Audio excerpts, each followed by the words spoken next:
আসসালামু আলাইকুম।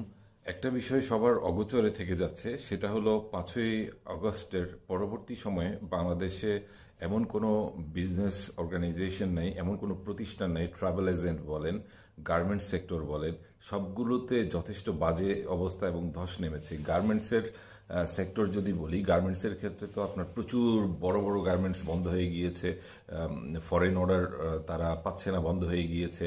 ট্রাভেল এজেন্টগুলোর তো জঘন্য অবস্থা, কারণ লিমিটেড কয়েকটা দেশে যাওয়া যাচ্ছে। এত সময় নষ্ট না করার জন্য আমি দেশগুলো উল্লেখ করছি না, কয়েকটা মাত্র দেশে যাওয়া যাচ্ছে। সবাই মনে করছে যে আমাদেরকে খুব ইজিভাবে সব দেশের ভিসা দিয়ে দিচ্ছে। না, ভিসার উপর আমাদের উপর চরম একটা রেস্ট্রিকশনস চলতেছে, এবং প্রচণ্ড হারে যে গার্মেন্টস বন্ধ হয়ে যাচ্ছে, সেই গার্মেন্টসগুলোর লেবারগুলা কোথায় যাচ্ছে আসলে?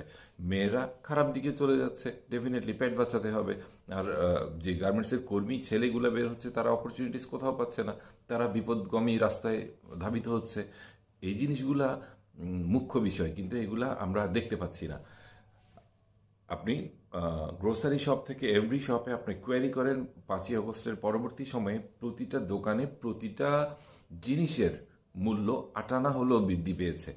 প্রতিটা জিনিসের মূল্য বৃদ্ধি পেয়েছে। এখন আমাকে আপনারা হয়তো দেখাই দিবেন যে পেট্রোলের দাম তো অকটেনের দাম 3 টাকা কমে আছে, কিন্তু এর আগে দেখতে হবে আপনাকে 40 টাকা যে অকটেনের দাম বিগত সরকার বাড়িয়ে গেছিল, ওখান থেকে মাত্র 3 টাকা কমিয়েছে।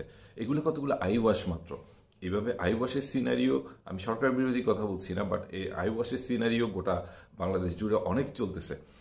তবে আমাদেরকে দেখতে হবে, আমাদেরকে সার্ভাইভ করতে হবে, আমাদেরকে বেঁচে থাকতে হবে। প্রতিটা দোকানদার যদি অসন্তুষ্ট থাকে তাদের ব্যবসা নিয়ে, তাদের ব্যবসা চলতেছে না, কারের শোরুম থেকে শুরু করে আমি অনেক জায়গায় অলরেডি ইন্সপেকশন করেছি, সার্ভে কোম্পানি থেকে শুরু করে বিভিন্ন কোম্পানিগুলা, তাদের কারো ব্যবসা ভালো যাচ্ছে না।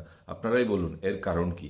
এর কারণ কিন্তু সরকার বদলের প্রেক্ষাপটের পরে হলো সবাই একটা অবস্থা নড়বড়ে হয়ে গিয়েছে, তারা সেই নড়বড়ে অবস্থা থেকে উঠে আসতে পারছে না। এই দায়টা কে নিবে বলেন? এই দায়টা তো দেশের উপর। ভবিষ্যতের জন্য আহ, শক্তপোক্তভাবে আমরা অনেক মার্কেট হারাচ্ছি, সেটা বুঝতে হবে। আমরা এসব ব্যাপার না বুঝে আন্দাজি কথা বলা উচিত না।